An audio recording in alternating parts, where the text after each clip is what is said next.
Bem-vindo ao canal Cosme Rimoli. Sou jornalista esportivo há 39 anos. Trabalhei 23 anos no Jornal da Tarde. Estou há 17, chegando a 17 no Grupo Record. E eu tenho o privilégio de trazer pessoas importantes do esporte.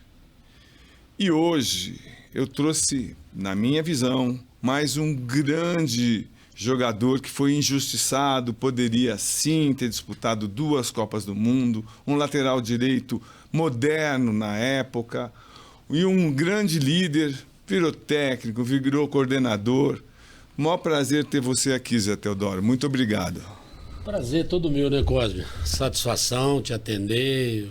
Quando nós conversamos, falei, não, estou sempre à disposição para a gente bater aquele papo agradável aí, descontraído, e muita coisa boa, positiva, né?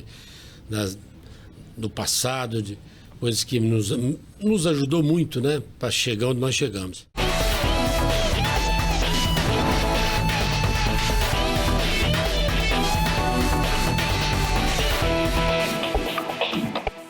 Zé, vamos começar então por uma coisa que para mim é muito importante.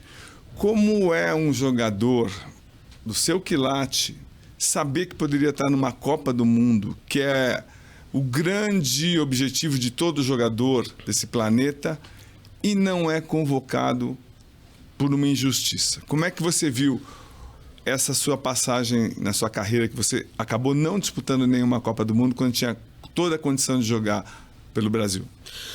Cosme, eu estava atravessando o melhor momento da minha carreira, né? Estava no ápice da condição. Que ano? Vamos detalhar tudo, Zé. 86, 88, 90, são os anos que eu mais... Vamos na de 86. 86. Foi o ano da Copa do Mundo que o treinador, Tele Santana, né? Sim. E na convocação, eu sei que a Bandeirante, aquele finado, aquele radialista famoso que faleceu, que ela é de Pernambuco, que é da Bandeirante, ele até falava assim, me cumprimentava, já ia nos programas, né, de televisão da Bandeirante, que era ali no Morumbi, e ele falava para mim, vamos encontrar na Copa, né, que eu estava atravessando um momento. São Paulo. Luciano do Vale, né, foi uma época dos programas, né, naquela época também. Você não me derruba, não, que o Luciano Vale é de Campinas, você me deixa louco. ele passou muito tempo em Pernambuco. Foi. Mas então, Zé, aí todo mundo tinha certeza que você ia disputar. Eu estava praticamente, em termos de regularidade, em termos de média, em termos de jogos, em termos de participação da maneira moderna, do futebol atrevido, daquele futebol moleque, né, que o Cilinho, eu vim de Goiás, vim para jogar para frente, para jogar para buscar. Eu não era eu era um bom marcador, mas era muito mais apoiador.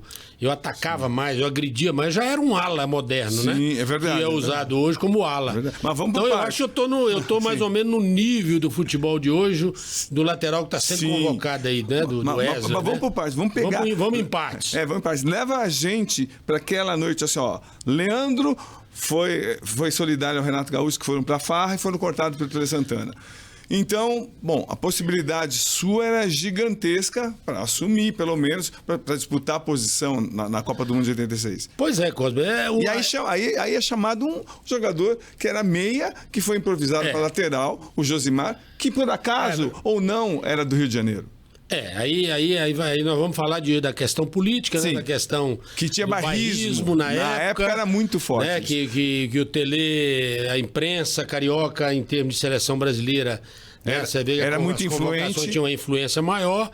Então, quer dizer, realmente foi um baque, né? Todo torcedor brasileiro esperava do São Paulo, do futebol paulista. Quem me viu jogando, né? Naquele momento, naquela época, eu estava cogitado para ser. Mas eu quero... Na hora que aconteceu o problema... Não, eu vou pedir mais um favor para você. Eu vou pedir para você levar a gente para a noite da sua casa, quando não saiu o seu nome na convocação. Como é que foi? Como é que foi a reação da sua família? Você chorou? Como que é para um jogador sentir isso? Passa isso, Zé, por favor. Eu, na realidade, a gente fica sempre com aquele negócio de um pé na frente e outro atrás, né? Porque a gente via que o futebol carioca, o treinador era de lá, então tinha aquela coisa toda politicamente e a gente esperava, lógico que a família, nós aguardávamos aquela convocação que sai no Jornal Nacional. Sim. E então, eu tava na televisão. Como é que foi? Mas pra mim viu? foi um baque. Foi uma... E aí? E aí? Você falou com quem? Quem que te consolou? Conta, leva. Ali, meus irmãos, né? Tava todo mundo reunido, meu pai, não... Toca o barco para frente no próximo ano que vem, na próxima convocação. Mas dá vontade de fazer o quê, Zé? Rapaz, dá vontade. Eu sou um tipo de pessoa, um tipo de jogador que eu gosto. Eu sou de falar, não, eu agora vou treinar mais. Eu vou mostrar que, né? Vou jogar, vou buscar uma regularidade. Mas não deu vontade de falar, de reclamar, olha, tô sendo injustiçado. Dá vontade, mas você não falou. Eu acho que a resposta melhor é a resposta do campo. Então eu acho que eu era, como sempre fui um jogador que o torcedor tinha uma admiração pela vontade, pela raça, pela disposição, por ser líder, por ser guerreiro, por ser raça, ter uma vontade. E eu jogava para frente, eu atacava, eu tinha um condicionamento muito bom.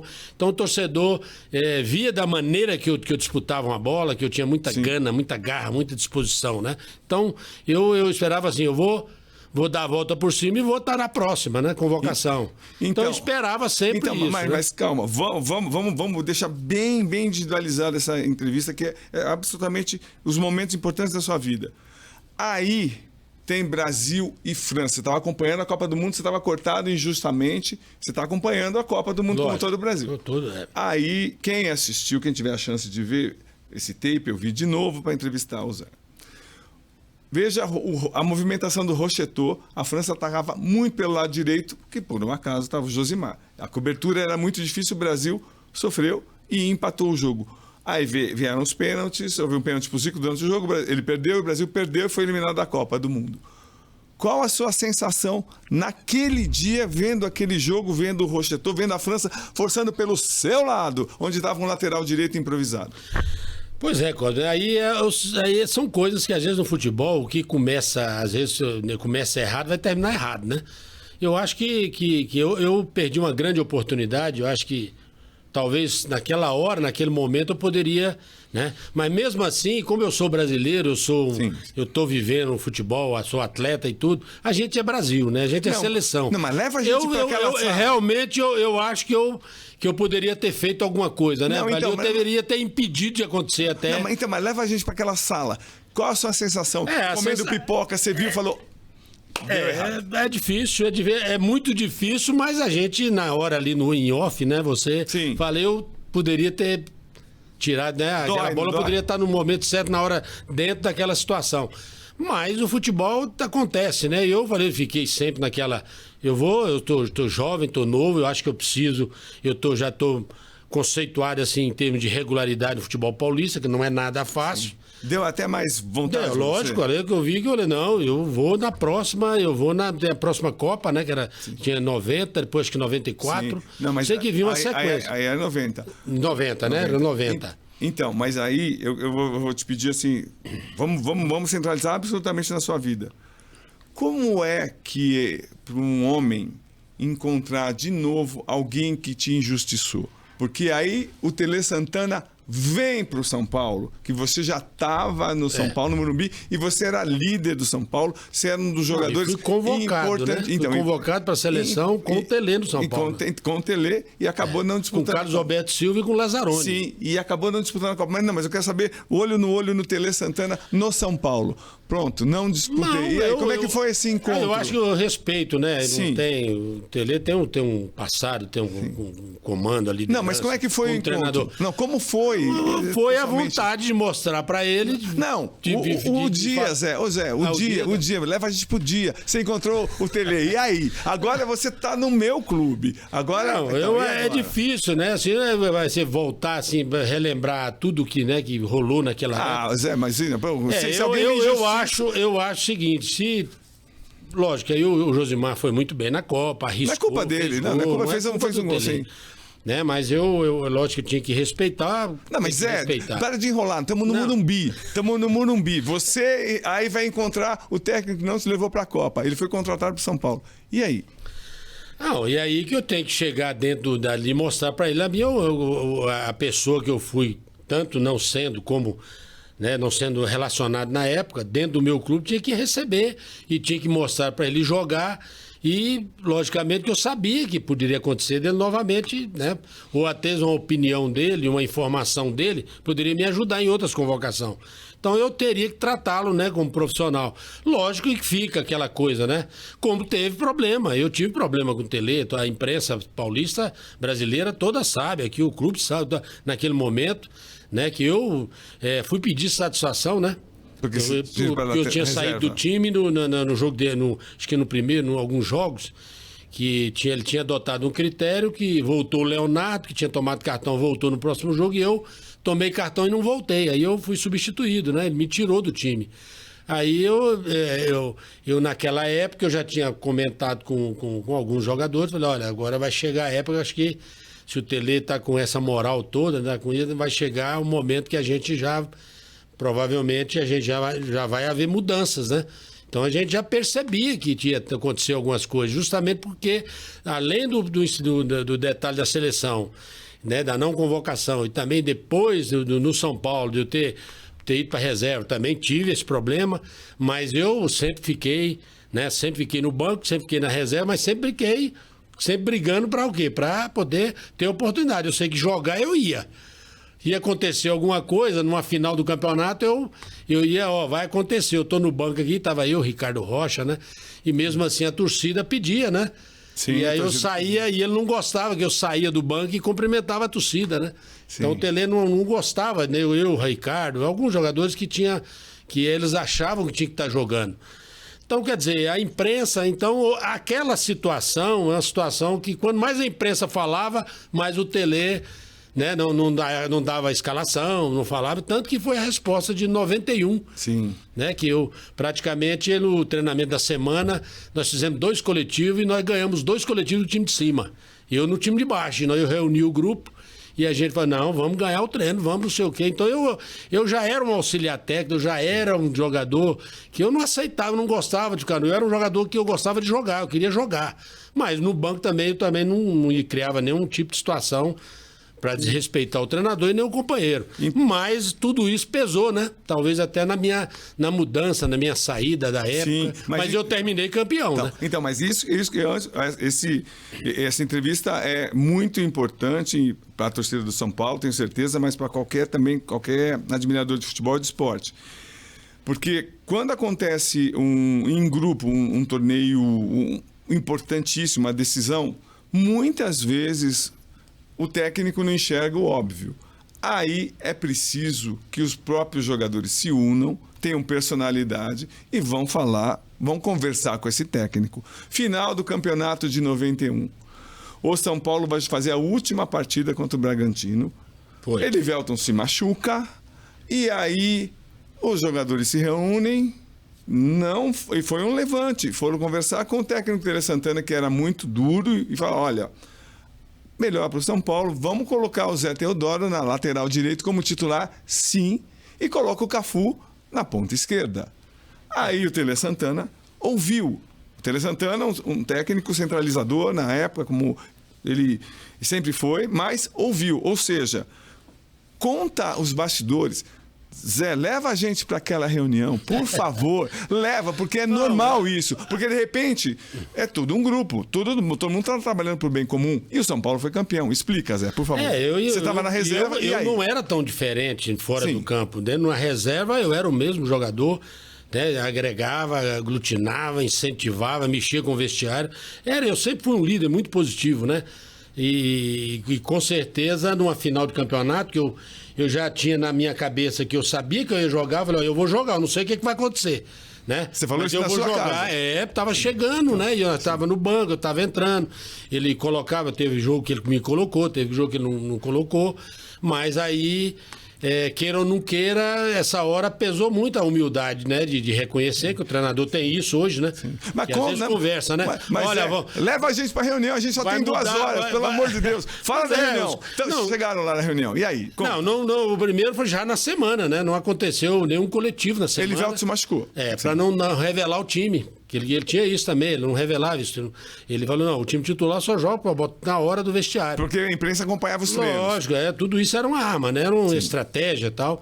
Aí, no hotel é que que eu fiquei sabendo, aí os caras que vieram no meu quarto... Que caras? Fala quem? Fala aí. Naquela época tinha Zé, tinha Cafu, tinha Leonardo, tinha Raí, Miller, né? Acho que quem naquela decisão tinha esses. Sim. Tinha o Ronaldo, tinha, acho que o Ronaldo, Ronaldão, tinha vários jogadores assim, que ele, na realidade, ele conversou e tinha dado as opções, né? Tinha a opção do Tilico, tinha a opção do Flávio, Sim. tinha a opção do Rinaldo e tinha a opção minha. A minha era a quinta. Aí os caras colocam, por exemplo, falou com o treinador que colocasse a quinta, né? Coloca o Zé, que o Zé tá acostumado, né? Tudo isso... E a minha estrela também de chegar e conquistar em 7 campeonatos. Eu participei de 5, né? Sim, 5 finais. Fui vice-campeão 2 vezes e campeão 5 vezes. Quer dizer, eu tive uma história muito positiva. Não, mas termina a reunião. Vamos não, falar. A reunião saiu. Aí eles você estava na reunião ou não? Não, eu não estava na reunião, eu estava no meu quarto. Não, o homem chamou lá e tal, foi. Quando terminou a reunião, correram no meu quarto. Aí me chamaram, velho, Fei, é você que vai começar. Aí eu até falei, pô, vai nada, rapaz, vocês não vai. Aí eu fiquei sabendo, né, entrou a preeleição. Quando aconteceu a preeleição, aí o Tele, o time vai ser esse, eu entre o Zé Teodoro e o Cafu vai para ponta esquerda para fechar a função ali do atacante na época, não me lembro o nome. E o time do Bragantino era um time que a gente tinha que ter todos os cuidados, com Mauro Silva, com Gil Baiano, aquele time completo que foi campeão. Fortíssimo time. Aí quando pintou tal, aí eu gritei, falei, seu Tele, o senhor dá 5 minutos pra nós pra gente conversar entre nós. Só vocês? Só nós. Né? Aí a gente... a gente não pode, não vamos revelar, mas a gente conversa algumas coisas que...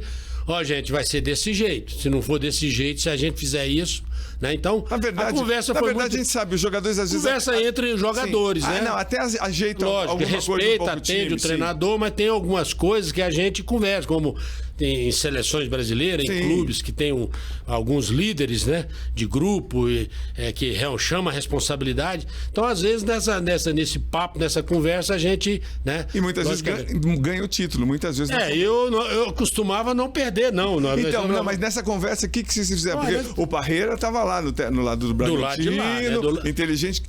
Não, algumas condições assim, esse jogador, nós vamos esperar, né? Vamos individualiza aqui, segura esse lado de lá, o Leonardo segura, tá? Não, se você sair, nós viemos aqui para ganhar o título, né? Então vamos ganhar o título, vamos jogar para ganhar o título. Porque se a gente jogar da forma que a gente tá, não vamos perder. E nós jogamos e ajudamos o Tele, ajudamos nessa a conquistar o título, né?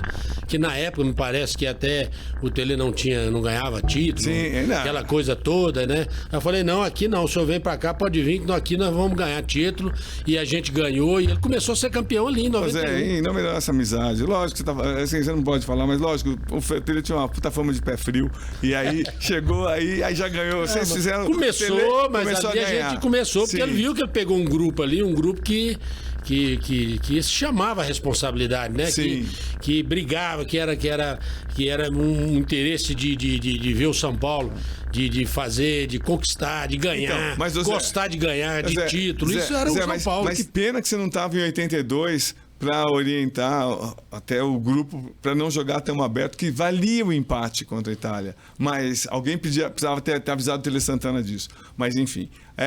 Zé, me diz então, agora eu queria falar bem claro, assim, quem te vê falando, quem sente assim, a sua personalidade forte, conta a sua origem, Zé. Porque você não caiu do céu jogando com a chuteira maravilhosa que você tinha, com a vida que você tem, graças a Deus.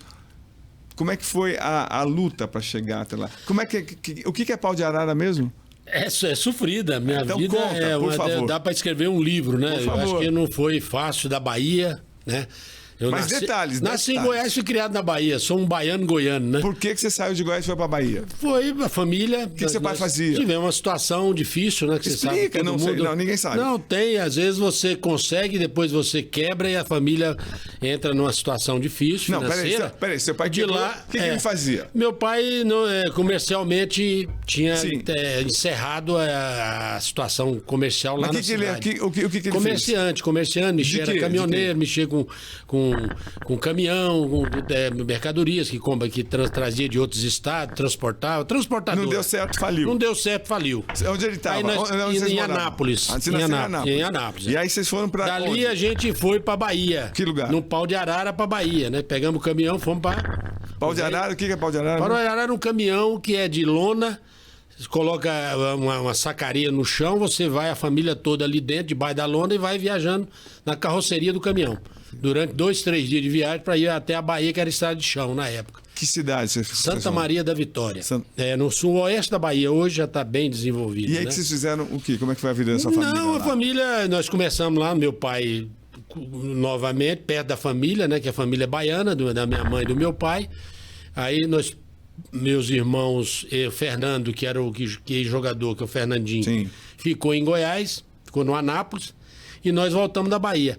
Ele, como ele voltou a jogar e jogou no Anápolis, começou a ter uma condição boa, foi buscar a família para trazer, principalmente nós pequenos, que nós tínhamos potencial, qualidade. Vocês faziam o quê lá na Bahia? Não, antes a disso? gente meu pai mexia com comércio, meus irmãos, e nós pequenos morávamos na comércio cidade. o quê? Comércio de cereais, atacado. De cereais lá? Atacado, secos e molhados, sabe? Mais ou menos. E como é que era a sua casa? Era humilde? Era Não, a difícil? casa no começo humilde, né? Depois Humilde no como? comércio a gente Humilde começou... como, Zé? Humilde, casa simples, né? Casa que a gente praticamente morava 9 irmãos, né? 9 irmãos, aquelas camas de beliche. Então tinha os homens, 2 mulheres e o restante 7 homens, né? Morava.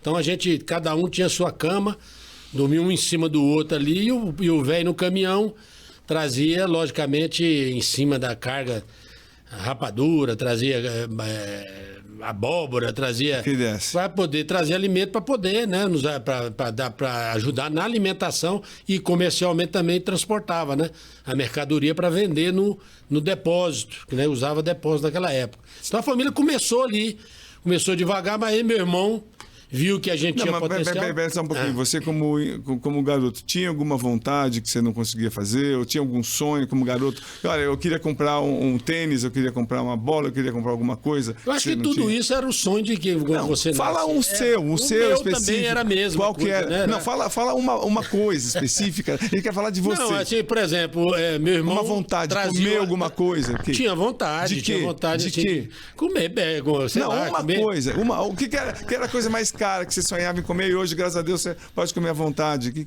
Por exemplo? Essas coisas mais, sei lá, as frutas da época, né? Ou seja, frutas mais caras. Por exemplo, fala uma fruta. Fala uma carne mais, né? Que seja melhor do que aquela que era de segunda, de terceira, né? Mas a gente... Qual o pior momento que você viveu na infância? Qual o pior momento? O pior momento foi no interior da Bahia, né? Não, qual foi? Chegada em Goiânia também, que nós chegamos no Pau de Arara. Novamente, meu pai deixou meu irmão com o comércio e nós viemos no Pau de Arara para Goiânia, né? Veio para Anápolis, Goiânia. Quando nós chegamos em Goiânia, nós moramos numa casa junto com a família, num quarto. E uma família nossa grande, então nós ficamos apostados num quarto. Vocês quantas pessoas? Mais ou menos 7, 8 pessoas dentro de um quarto, assim, um quarto grande, né? E a saída que vocês viam era o futebol? Meu irmão trouxe, tanto que na época, quando a gente estava em Santa Maria, ele ia passear, ele levou um jogo de camisa do Corinthians e do Botafogo. Botafogo, né? E do Anápolis, que era o time que meu irmão jogava em Anápolis. Aí ele foi para lá, quando ele viu que a gente tinha potencial, ele falou, não, vou levar a família para Goiânia, que os meninos vão, né, treinar, vão começar a jogar bola em Goiânia e tal. A gente começou em pelada de rua, em pelada de campo de terra. Você tinha chuteira ou jogava descalço? Não, jogava descalço, de quichute, de conga, né, naquela época. Sim. Mais descalço, na rua, no campo de terra. E a gente começou, e depois eu fui começar em Goiânia a fazer o quê? Meu irmão veio do Anápolis pro Vila Nova. Aí ele veio de levar a gente pro Vila Nova e falou, não, vou levar vocês vão fazer teste no Goiás. Aí a gente foi fazer teste no Goiás, era irmão do Fernandinho, que depois, mais tarde, ele veio jogar com o Pelé em 72, no Santos. Jogou no Vila, né? Jogou em vários clubes. Mas conta só uma passagenzinha que o André, um repórter lá de Goiânia, me passou, do seu irmão, que ele disse que era o craque da família, com o Pelé. Fernandinho, meu irmão, tinha o Gilson Bonfim, que era outro craque também. Tinha o Outro fera também, que era o Adolfin, também muito bom, todos eles. Então né? quer dizer que o pior era você? Eu não era o pior, mas eu era o terceiro ou quarto. Mas só que eu tinha uma diferença, né? Eu era muito mais determinado, né? Eu era muito mais dedicado, eu era muito mais guerreiro, eu tinha muita vontade, eu gostava de treinar, eu gostava de puxar fila de treinamento. Tecnicamente eu nunca fui um craque, mas eu era um cara que gostava de treinar, repetir, melhorar. Né? De melhorar em tudo, né? E você via que o futebol era a saída para sua vida? Para mim, quando eu vi que meus irmãos sobressaíram e eu não sobrei, eu falei assim, não, eu vou vencer, né? Eu vou jogar em time grande. Eu falava, né? Desde garoto eu falava, quando tocava o hino nacional da seleção brasileira, eu virava para ele e falei assim, eu botava a mão no peito, eu cantava o hino nacional ali em 70, 72, 76, né? Aí eu colocava, vocês vão me ver na seleção brasileira, eu vou jogar na seleção, eu vou jogar em time grande. Então, quer dizer, aquela coisa positiva fez com que eu estudasse e também jogasse, né? Eu era bom na escola, mas eu me dedicava mais, que eu não saí para o comércio. Mas depois, mais tarde, eu tive que sair porque eu fui sócio do comércio. Com meus irmãos, com meu pai, depois, né? então, Em Goiânia. Mas calma, você com 1,69m você tinha... Você era um... O Fernandinho, na época, que ele foi o que apostou na gente, né? Sim. Em 72 ele saiu, foi do Vila Nova, ele foi pro Santos. Conta aquela noite, a primeira noite dele lá, por favor. Ele fala, né, muita coisa que a gente aprendeu e pegou também na época, mas ele fala que ele não dormiu de noite, ele dormiu no mesmo quarto, né? E ele ficou acordado a noite toda com o Negrão do lado. Com quem? Com o Pelé. Pelé. Ele foi o único jogador goiano que jogou com o Pelé, né? E aí, que tal? Que impressão ele ficou? Ele passou muita coisa, aprendeu muita coisa, ele viu muita coisa que ele até passou pra gente, né? Que depois... E ensina então, por favor, como é que se deve fazer massagem, que o Pelé, como o Pelé fazia, por favor. Não, o Pelé era o seguinte, ele mentalizava muito, antes dos jogos, ninguém, por exemplo, o massagista colocava ele na maca, fazia uma massagem naquela época, era massagem de óleo, e ele colocava uma toalha gelada nos olhos. E ele mentalizava o que ia acontecer, tudo durante o jogo. Então ele captava, botava tudo, ele tinha, eu tenho que fazer isso, tinha que fazer onde eu tenho que estar aqui, eu tenho que sair primeiro que o zagueiro. Então meu irmão falava que ele comentava tudo, né? Aí eu daquilo eu passei para mim também. Eu peguei e falei, rapaz, eu vou fazer essa mentalização, né? Eu comecei a mentalizar e comecei... Aí eu coloquei isso, aí os mesmos massagistas que não deixavam ninguém encostar, eu pedia pros meus também, no Goiás e no São Paulo. Quando eu estiver tomando a massagem, não deixa ninguém, eu tô os olhos fechados, tal, eu vou mentalizar. Por isso que eu fui um jogador muito regular no Goiás e também no São Paulo. Era muito regular, né?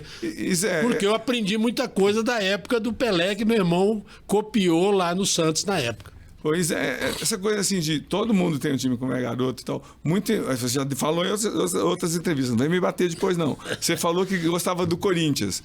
E você gostava do que do Corinthians? E que jogador que te inspirou quando você era garoto? Não, eu me identificava muito na época. O meu sonho era jogar no Corinthians, né? Eu falo assim, o sonho, né? Porque tanto que o jogo de camisa era do Corinthians. Você jogava, né? mas você queria ser quem? Não, eu não tinha. Eu jogava.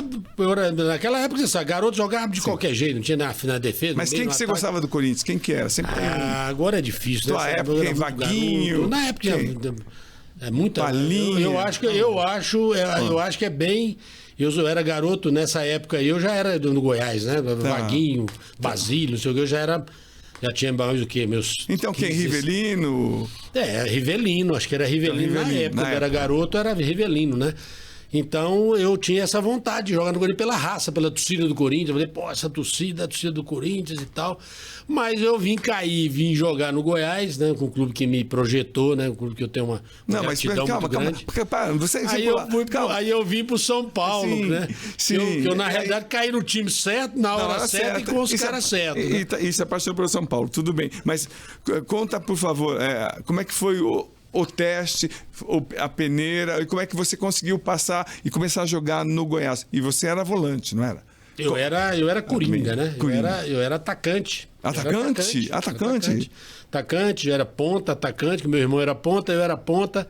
Fui pro meio campo, voltei pra volante e depois... Aí eu vim pra lateral direita, que foi no Goiás, né? Eu passei no teste... passei no teste indo pro Alambrado.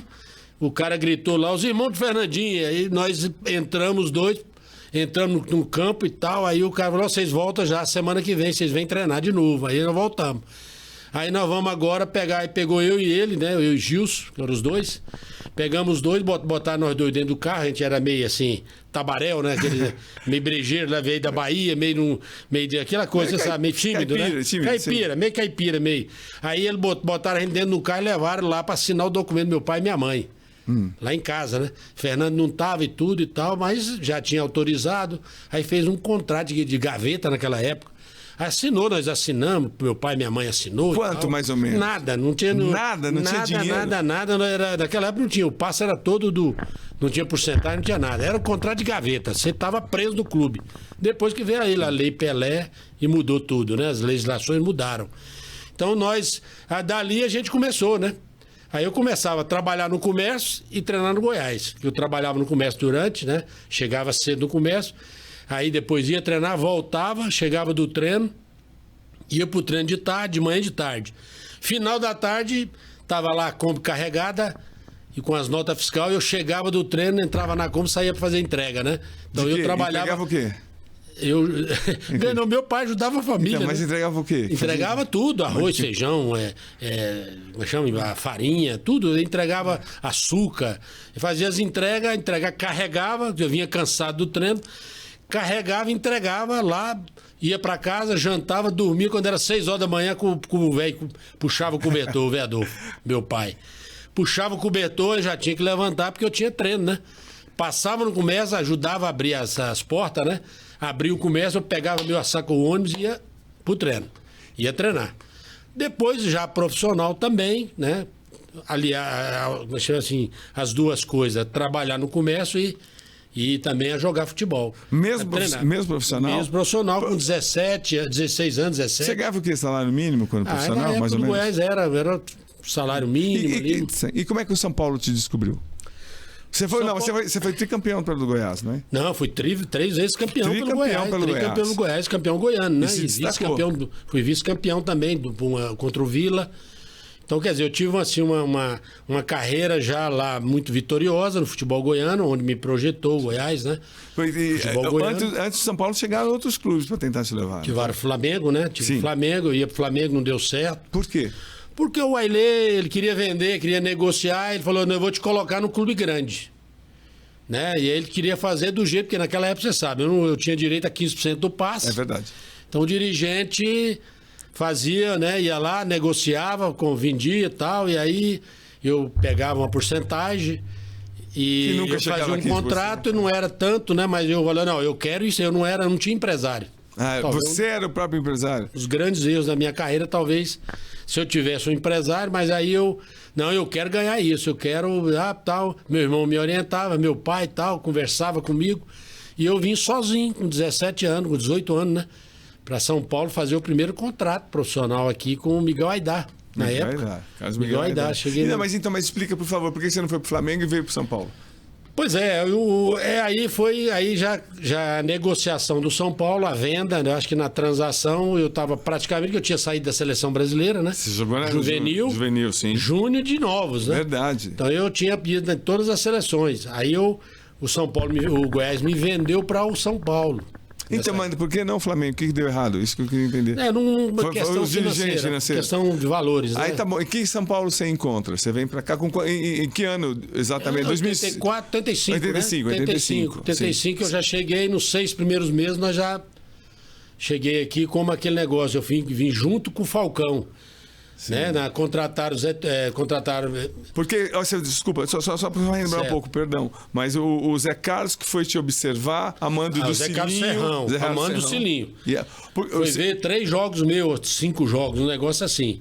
Foi saber como é que eu era do comportamento fora do futebol, né? Com a família, dentro do campo, fora do campo, no clube e tal. Então, o Zé foi ver os jogos, as informações, né? O Cilinho falou, ó. Em vez de anunciar, de trazer o Falcão, vamos trazer o Zé Teodoro. Aí me trouxe, né? Depois que o Falcão veio. Aí quando chegou, apresentou, né? Eu só sei que a sirene, na hora do Falcão, a sirene tocou. Né?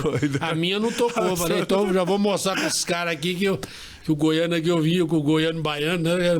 Eu falei que eu vou vir para vencer e vou mostrar que eu tenho condições de jogar, né? De me autoafirmar aqui no clube como o São Paulo, porque ele começou, já era um clube grande, né? Você já veio casado? Não, eu vim jovem, garoto. E você dormia na arquibancada do São Paulo? Não, eu dormia eu morava ali no Morumbi, na concentração do Morumbi, naquela concentração do profissional já, né? Ah, tá bom. Ali eu tinha do amador no Morumbi e do profissional, então eu morava mais do lado profissional. Eu morei, Miller e Silas, né?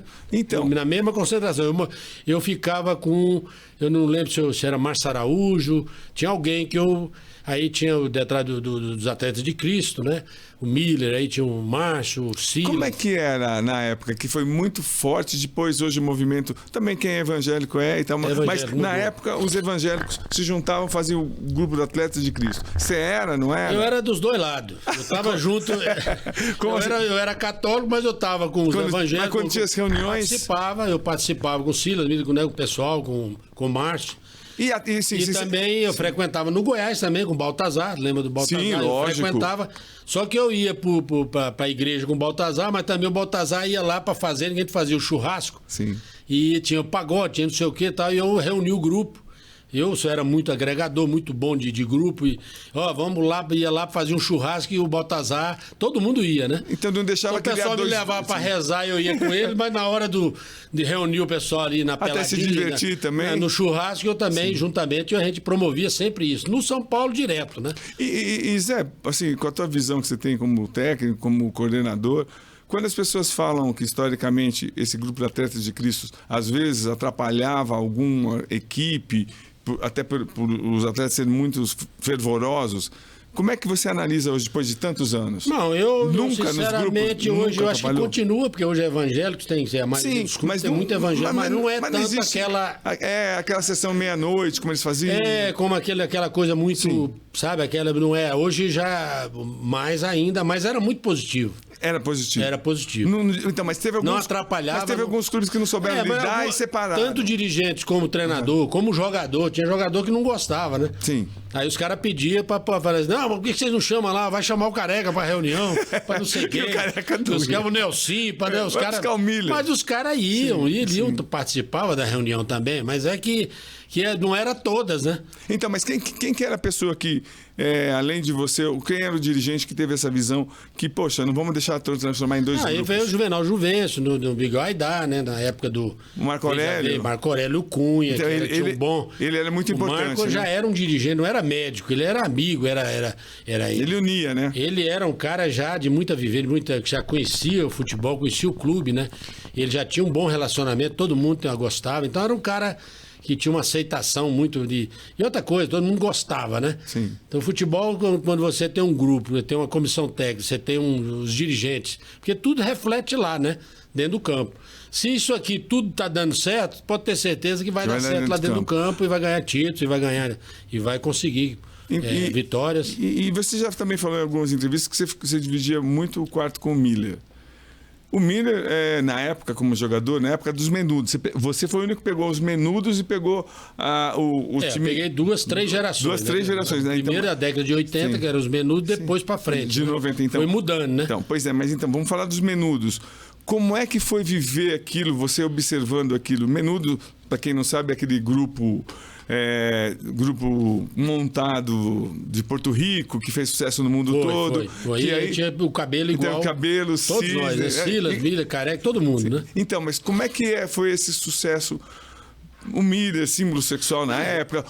Como é que você, dentro do grupo, como é que você acha? Conta pra gente como é que era a convivência e como é que o Cilinho teve que ser forte para segurar isso, para não descambar.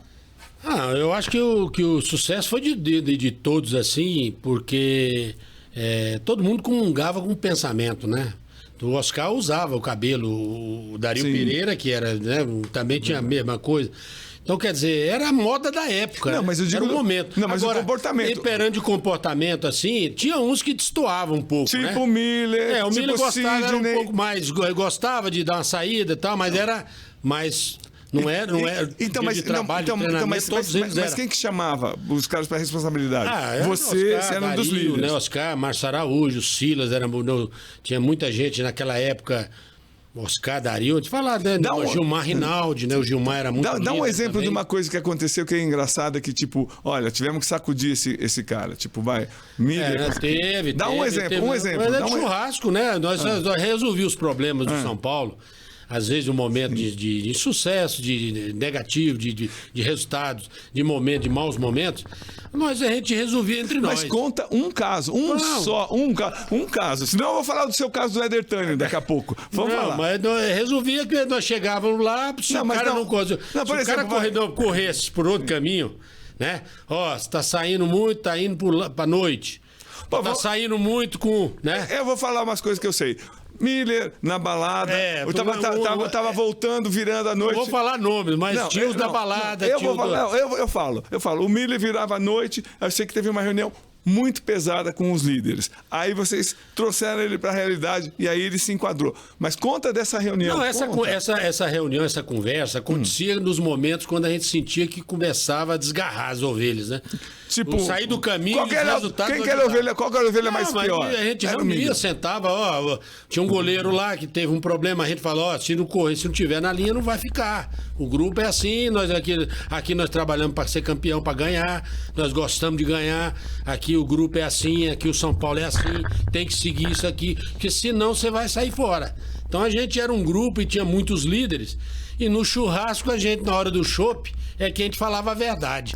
Então, na realidade, resolvia ali as conquistas, as desavenças, os problemas, a gente resolvia entre nós.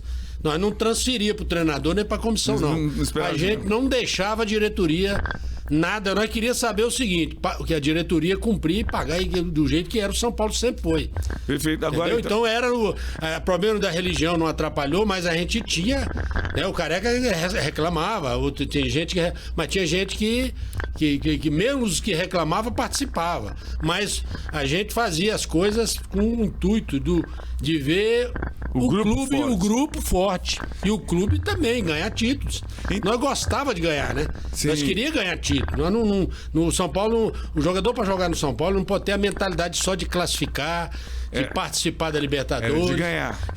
De conquista, de ganhar título. De ganhar título, essa é a tônica do clube, não tem conversa. Então, aquele time tinha muita garra, sempre dá para perceber que uma coisa que a torcida se acostumou e cobrou, depois décadas e por décadas, queria jogadores como você fossem líderes. Mas eu vou só te contar uma passagem que alguém me contou, um tal de Silas, né? Que falou que houve um problema entre um lateral, que era o titular, um tal de Zé Teodoro, com o Éder Tânio. Aí, num churrasco, para as pessoas terem noção do que acontece. Para de esconder, Zé. Porque é legal isso, mostrar o lado humano. Vocês estavam sem se falar, eles no meio do churrasco, um monte de cerveja, ficam conversando, rindo, duas cadeiras, um de frente pro outro, aí todo mundo cercando, vocês vão ter que se falar um do outro. Fala o que você tem de problema com ele, fala. Aí você olha para ele e fala: você joga muito bem. Aí o Éder Tânio, você também, você é um super lateral. Aí ficou aquela coisa... ali foi um negócio mais... Foi mais pra mostrar pros outros que a gente era leal, que era amigo, que era companheiro e que podia... Que nós tava brigando todo mundo pela posição. Então, e disputando a posição. E olha só, e você é muito... Elogiava ele, eu elogiei ele, também pode ser o chopp, a cerveja. Aí o pau quebrou naquela época. Mas aí, só pra dizer que terminou esse contato... Se abraçou e um beijinho. Todo mundo batendo palma. Acabou, ué. Isso reflete, essa união reflete em campo, sem dúvida, sem dúvida. Dentro do futebol, o que manda muito hoje, o Cosme, é o seguinte: a gente que viveu vestiário, que conviveu como jogador e como treinador na vitória, na derrota, na conquista, na não conquista, a gente vê muito o sentimento, o ambiente. Sabe? O ambiente de vestiário, de grupo, de treinamento, de trabalho, de tudo. Você já sabe, você já prevê tudo. A gente sabe quando você vai conquistar título, quando você vai ganhar, quando você vai perder. Vai lá na frente, vai vir um problema. Que a gente tem que... Então, a gente aprendeu muito, a gente tem essa sensibilidade. Nós estamos conversando sobre ambiente, que é muito importante no futebol, num grupo, de qualquer esporte. Só para mostrar a grande mudança que aconteceu nessas décadas de agora. Você é técnico, é coordenador... E hoje você lida com jogadores diferentes. Vou dar um exemplo que aconteceu no Palmeiras. O Vanderlei Luxemburgo, treinador vivido, campeão, ganhou inúmeros títulos. Na última passagem dele no Palmeiras, ele foi dar uma dura no elenco, fala com 2 jogadores, e deu um soco na mesa.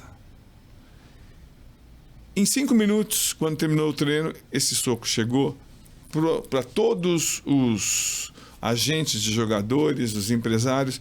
Alguns empresários ligaram inclusive para mim, ligaram para outros colegas de imprensa. Chegou na direção e aí o Vanderlei teve que se explicar para a direção, porque ele deu um soco na mesa para cobrar uns jogadores. É isso mesmo, Zé Teodoro? É isso? Como é que era na sua época? Não, e hoje é muito difícil. Hoje é diferente.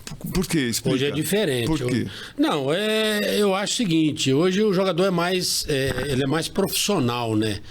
O jogador de hoje, ele não é como a gente era o empresário, a gente resolvia os problemas, né, familiar, fora do campo, o emocional, o psicológico, tudo, a gente tinha que... Não tinha... Hoje o cara tem uma consulta, hoje tem o psicólogo, hoje tem o analista, não sei. Você foi xingado, você foi cobrado? Já foi... Muitas vezes, na minha época... E não era assédio? E não era assédio? Pois hoje mas seria assédio. Hoje, aí já, quer dizer, o próprio jogador já passa... Né? Isso já passa para o empresário, ou passa para as pessoas, ou para a imprensa, não sei. Sim. Então, na realidade... É mais difícil hoje tá difícil lidar mais com os jogadores pela condição que eles chegaram, né? Por quê? De grana, de tudo, poder, mídia... Em todos os sentidos. Redes sociais. Redes sociais, né? O empresário hoje, se o jogador não estiver satisfeito, ele não tem mais identidade com o clube. Nenhuma. Entendeu? Sim. Então ele fica um mês, se você tratou ele mal, ele fala, não, eu não quero ficar, eu não me senti bem, eu quero me leva para outro lugar. Então, quer dizer, naquela época a gente ficava depois do treinamento ali, a gente sentado, todo mundo, o grupo lá, gostava do clube, se sentia bem depois do treinamento, ficar lá sentado, batendo papo, conversando, bater aquela coisa toda, tomando banho e tal. Aí hoje, terminou o treino, nego pega, apitou, pega o carro, sai, vai embora, acabou, não tem mais essa coisa. Não tem nem mais amizade, não tem união, aquela coisa. Não existe mais aquela coisa. A gente saía daqui, do São Paulo, falava assim, vamos lá pra... Como é que chama aquele lugar onde tinha uma feijoada famosa aqui no Bolinha? No Bolinha. Marcamos lá no Bolinha. Os caras daria pá. Aí chegava lá, a gente chegava todo mundo junto.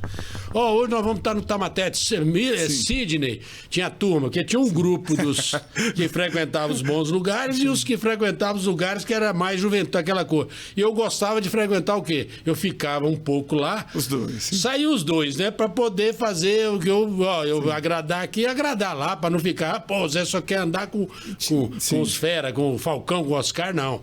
Eu ia lá pro Tamatete, eu ia lá ia pro Carnaval junto com o Nelson, com a turma, o Sidney, fui lá na escola de samba. Era um grupo, de verdade. Nós tínhamos um grupo que se gostava muito, era muito... E outra coisa, a gente resolvia, o treinador não preocupava. A gente não deixava nada chegar lá. A diretoria só... resolvia. O nosso problema era dentro do campo, ali no vestiário, no churrasco do campo. Então, hoje em dia, o problema já vai para o empresário, já vai para a imprensa, já vai para todo mundo, e aí é difícil resolver. Então, deixa eu fazer uma coisa... A rede social. Então, deixa eu fazer uma coisa inversa.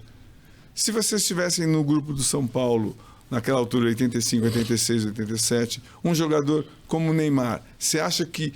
Como é que vocês lidariam com isso? Mas nós tivemos, não vou dizer diferenciar, não vou assim, diferenciar igual o Neymar, mas nós tivemos Miller, Silas, que gostavam da noite, sim. Que era, né, tinha alguns jogadores que tinha qualidade, não vou dizer que era diferenciado ao nível do Neymar, mas tinha muita moral. Mas, por exemplo, onde chegava Oscar Dario Falcão, Silas, Miller, que era a dupla do... Não, mas eu tô falando, digamos, pelo a coisa de gostar da noite, de sair. Por exemplo, o Miller gostava da noite, que todo mundo sabe. Como é que vocês conseguiram segurar? Como é que vocês conseguiram? Eu acho que aí a gente chamava no cantão, né? A gente chamava... Quem chamava quem? Não, os líderes, os cabeças. Quem? Oscar? Não chegava no treinador. Chegava Oscar, era um Oscar, Falcão, Dario, você? Todo mundo no churrasco. Né? Não tinha esse negócio, não. A gente falou, gente, agora é o seguinte, vai ter que botar a bunda no chão. Qual foi E o Careca botava, e o Silas botava, e o Miller botava, e todo mundo... Quer dizer, eles entendiam, né, que era uma... Quer dizer, cada um tinha um respeito pelo outro, né? E tinha um respeito pela comissão técnica e um respeito pelo clube. Então, mas eu estou insistindo nisso porque me falaram que teve várias noites que vocês realmente, tipo, no dia seguinte, vocês pegaram o Miller, olha aqui, agora é para jogar super sério e segurar. O detalhe é o seguinte, naquela época a gente usava aquele chavão, que é o seguinte, ele vai lá e resolve, né? O duro é se o cara sair, tá? Chegar 4 horas da manhã, né? Sair da concentração, voltar e ir lá sair, voltar e chegar no jogo e meter 2 gols e hoje não tolera, não tem mais essa. O jogador de hoje é mais profissional. Então, hoje, Zé, mas naquela época a gente administrava. Zé, você é danado, você vai fazer... Você vai administrava, a gente segurava, porque a gente cobrava. Por exemplo, acontecia um incidente, mas a gente reunia na terça-feira. Opa, peraí, companheiro. Uma coisa assim, assado. Todos faziam. Isso não era só no São Paulo, eu acho que o Flamengo fazia. Mas no Internacional de Falcão. Eu vou fazer uma coisa que você não está querendo fazer. Eu vou dar um exemplo. Vocês conseguiram porque o Miller resolvia. O Sidney não resolveu. O Sidney não ficou. Então é isso, porque o Sidney não ficou. Era importante. Era importante, mas não ficou. Foi o primeiro a sair porque, tipo, já não dá mais. Então, assim, isso é uma coisa natural num grupo. E aí você viu, por exemplo, para outros. Eu tenho que falar assim, até quando eu fiquei, em 91, né? Tá, mas depois... Quer dizer, a gente administrava, quer dizer, a gente não deixava, os problemas não chegavam. Treinador, comissão técnica e diretoria, a gente tinha na época, não sei se você lembra, Quimelo. Sim, o Quimelo. Zé Eduardo Quimelo, Zé Eduardo Quimelo, né? Esse era um cara, a gente reunia onde? Na casa dele. Quer dizer, ele tinha alguns jogadores que ele... Né? Então ele fazia o meio campo com a diretoria, nós queremos isso, vai viajar, a gente quer um bicho, prêmio, diária, isso. Então ele ajudava, então tem que haver isso, eu não sei se hoje tem o senhor, né? O diretor, tem um analista de desempenho, analista de mercado, hoje tem muita coisa moderna. Naquela época a gente tinha que fazer as coisas, era assim, eu reunia na casa de quem, ou ir para um bar, ou ir para um outro espaço, para poder o quê? Resolver os problemas, falar as verdades e sair da situação difícil, né? Pois é, então, tudo isso que eu estou perguntando tanto, assim, é porque esse São Paulo que você jogou tinha muita personalidade. Era um time, assim, de respeito, que se impunha. Agora... Naquela época não era só no São Paulo, era em todo lugar. Não, mas no Goiás era assim, a gente reunia também, não era panela. Mas os caras acham que é panela, mas não é, mas os caras de casa. Então, aí você decide ser técnico, mas o que a gente na imprensa sabe... tem a nítida clareza que um treinador hoje, para começar, ou mesmo você vivido, sem o empresário, não consegue se colocar nos grandes clubes, porque os grandes clubes trabalham com os empresários que levam jogadores, enfim, é uma situação alimentando outra. Foi um erro se você começar como técnico sem empresário? E o quanto é difícil? Foi um erro já como jogador. Né?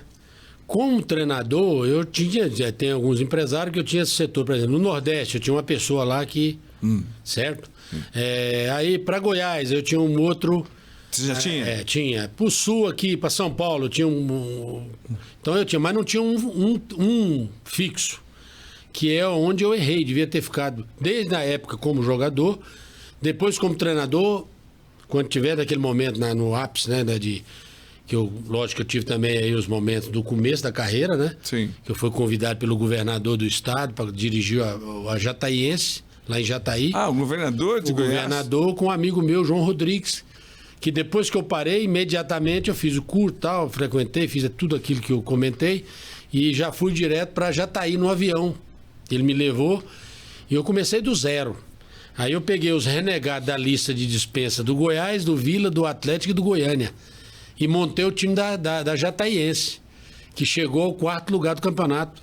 Na época que do Campeonato Goiano. Sim. Aí eu me senti, falei, ó, eu tô vendo que é estrela, né? Aí dali eu saí, fui pro Itumbiara, também levei no 4º lugar do Campeonato Goiano. Mas antes disso, eu sofri muito no começo. Por quê? No Anápolis, né? Porque aí eu tive que até momentos no clube, de levar, por exemplo, botar às vezes o dinheiro, comprar as coisas para levar para concentração. Você, do no seu começo bolso, da minha do carreira seu como, bolso. como treinador. Um galão de leite que eu passava na fazenda, pegava o galão de leite, levava para concentração lá na época do Anápolis, né? Que eu dirigi o Anápolis. No Goiânia, quando eu dirigi o Goiânia, meu carro carregava o saco de material, os jogadores, chuteira, tudo, para levar para o estádio. Então, quer dizer, eu tive um começo como treinador Difícil. Difícil. Mas aí eu vim para São Paulo, o Bernardo me convidou na época para vir e me indicou aqui, eu estava no Gama de Brasília, e me indicou para vir para o Rio Branco de Americana. Foi aonde que eu Você fez um bom trabalho. fiz um grande trabalho, um bom sim. trabalho, revelei uma meninada boa. Na época, o Rio Branco fez uma campanha maravilhosa em termos de Campeonato Paulista. Então eu fiquei nesse período, depois comecei a sair, né? Fui para outros clubes, aí caí no Nordeste. Foi aonde positivamente eu comecei a ganhar títulos, né? Que eu trabalhei no futebol paulista, no Et Jundiaí, no Santo André, na Portuguesa. Fui para o Avaí, aí depois fui para o Juventude, em 2 trabalhos da Série A e da Série B. Aí eu caí no Nordeste. Quando eu caí no Nordeste, eu comecei a ganhar título. Então, Eu ganhei no Náutico, você ganhei no Santa Cruz, né? E acabou E com a subiu o Santa Cruz. Acabou com a hegemonia do esporte, Tirei a hegemonia na época do lado do Fortaleza também. do Fortaleza e do Ceará. Do Ceará, os dois. Fiz um trabalho muito bom. Nos dois fui campeão 2 vezes, né? No Ceará e no Fortaleza. Aí fui campeão no Náutico também em 2004, em cima do Santa Cruz. Depois saí do Náutico, fui pro esporte. Fiquei pouco tempo no esporte, não me deram tempo para me trabalhar, né? Aí eu saí do esporte. Aí o Santa Cruz me convidou.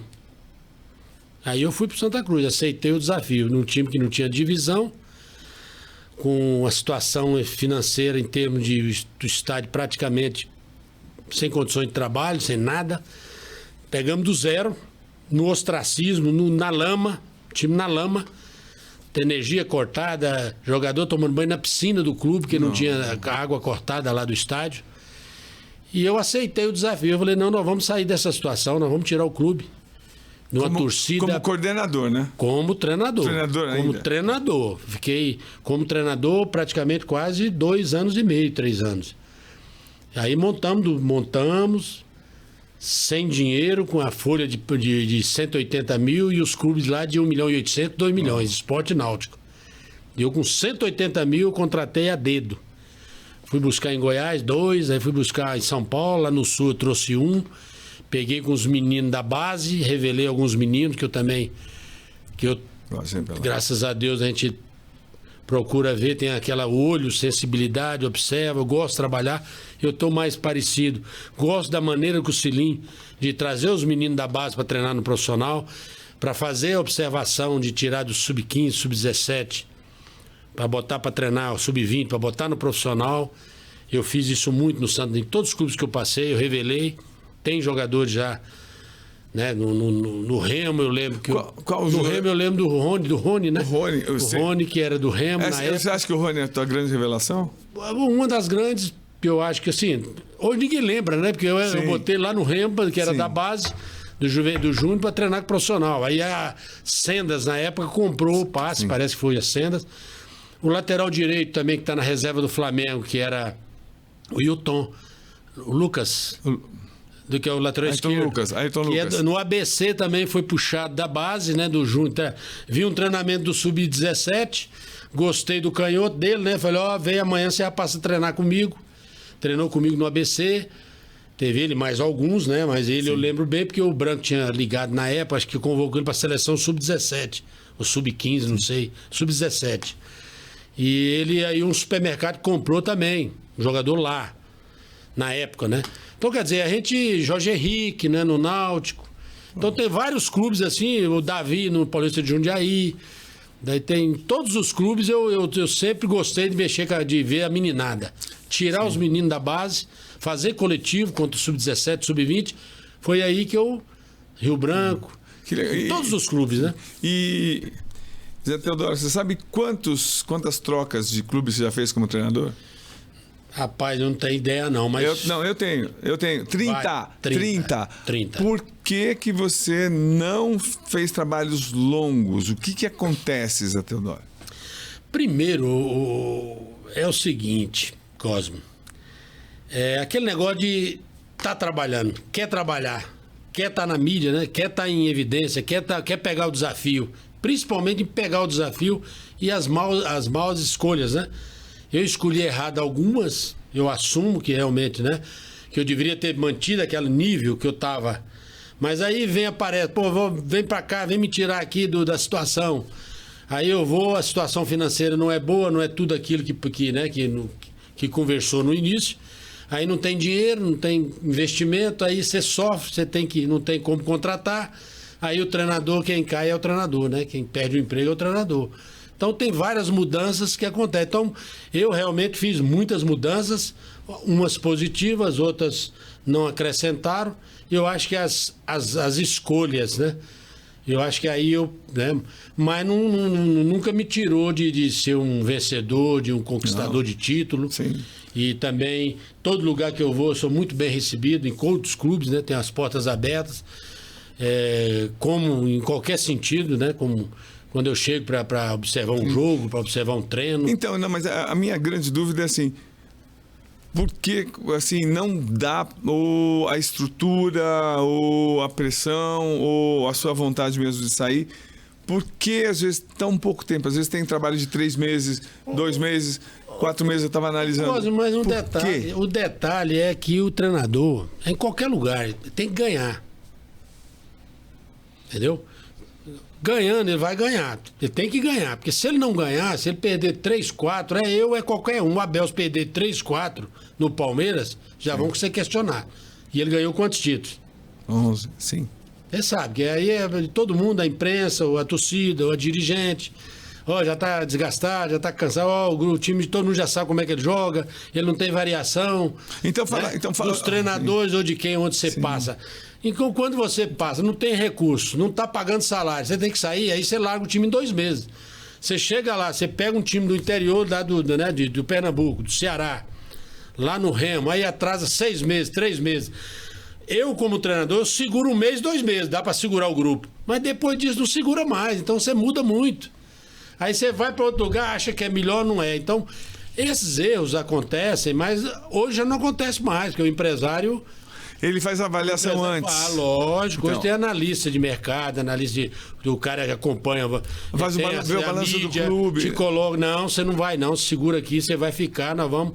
Não, você não vai... Fala então, por favor, então fala então só 2. Fala, dá exemplo mesmo, por favor, só para as pessoas entenderem. 2 exemplos de clubes que você foi e que não deu, que você não deveria ter ido, porque você tinha um trabalho legal, mas...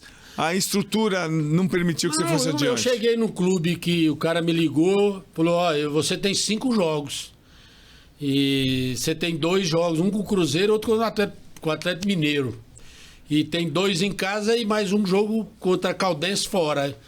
E quantos pontos? Vou analisando e tal, né? Aí eu vi o grupo, analisei, falei, rapaz, eu vou arriscar. Porque se eu não deixar o Uberlândia cair... vai ser... que se vai ser, eu vou tentar. Mas eu arrisquei, né? Aí o primeiro jogo, resultado bom. Aí no segundo eu pego em sequência os 2 grandes, eu tomo 2 porradas. Aí eu vou empato. Quando eu vou no último, fora de casa, eu perco. Aí por 1 ponto eu saio fora. Aí o time cai para a segunda divisão. Então, quer dizer...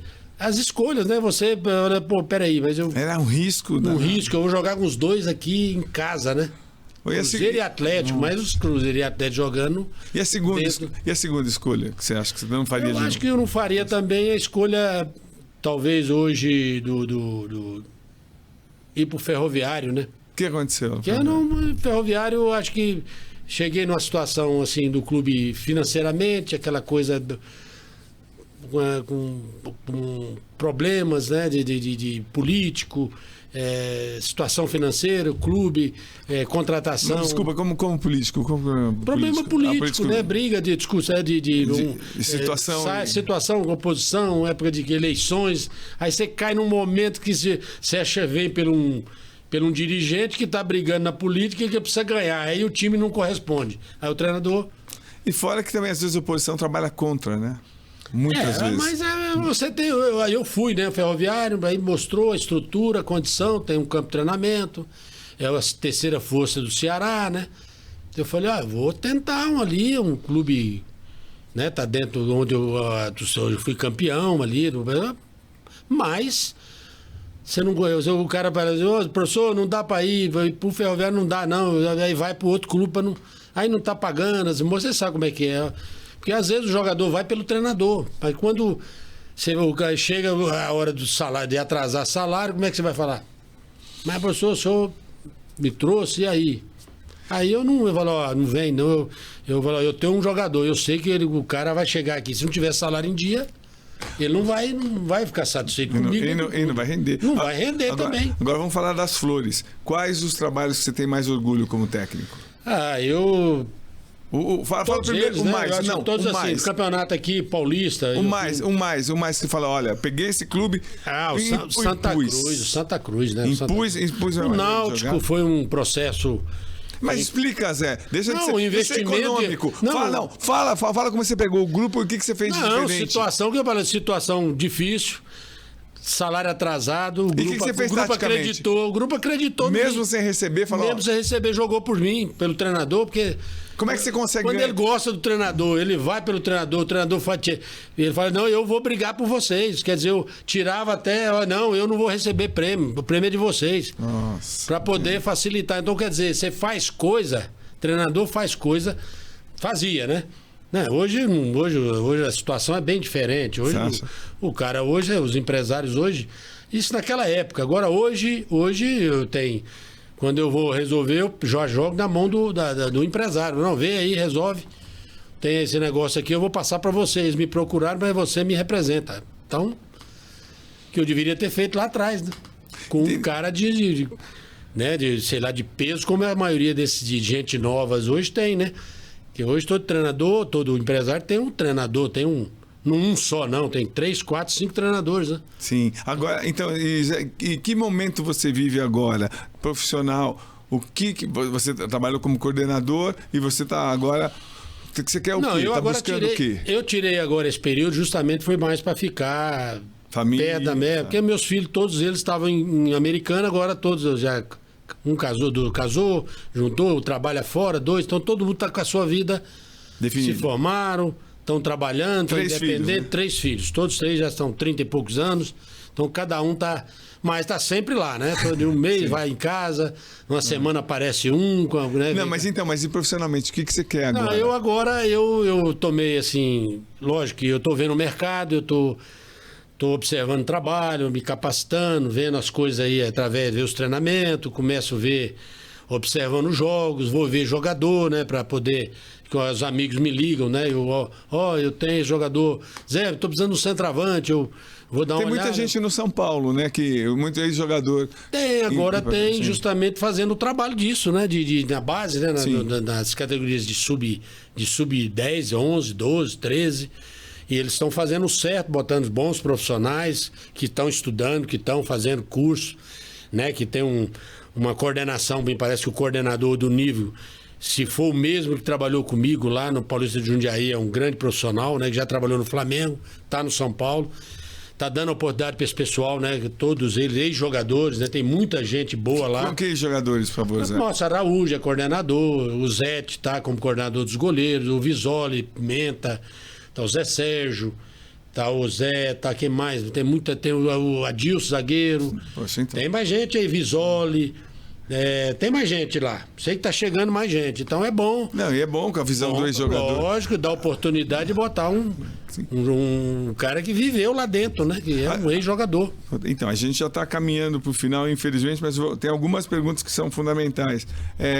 Principalmente essa, agora você citou da categoria de base.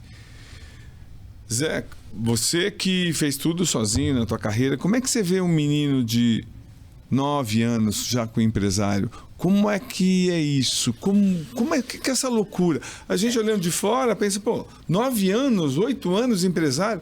Conta como é esse mercado, você que está dentro. É uma situação que os clubes estão tendo todos os cuidados, né? Você vê que todos os clubes hoje, Palmeiras, São Paulo, Flamengo, Corinthians, todo mundo, a gente vê, né?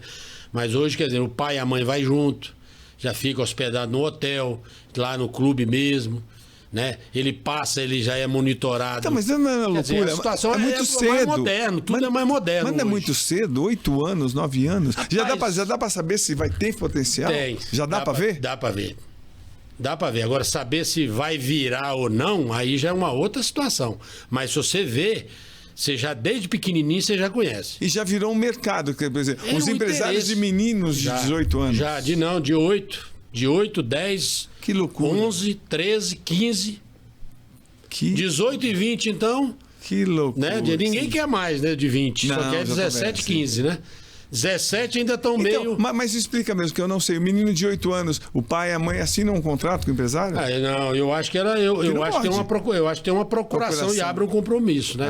Com o empresário. E o empresário com o clube. Se esse jogador virar, logicamente deve ter porcentagem. Eu não sei como. Eu ainda não me aterei, porque não é a minha área, né? Tá, a minha área, eu trabalhei como coordenador, mas mais na parte de observação, né? De conversar com o treinador, de contratações de jogador, mas a minha parte, eu não mexia com questão financeira, dinheiro. Sim. Eu só ia observar o material, eu conversava com o treinador e via o trabalho que ele fez em outros trabalhos.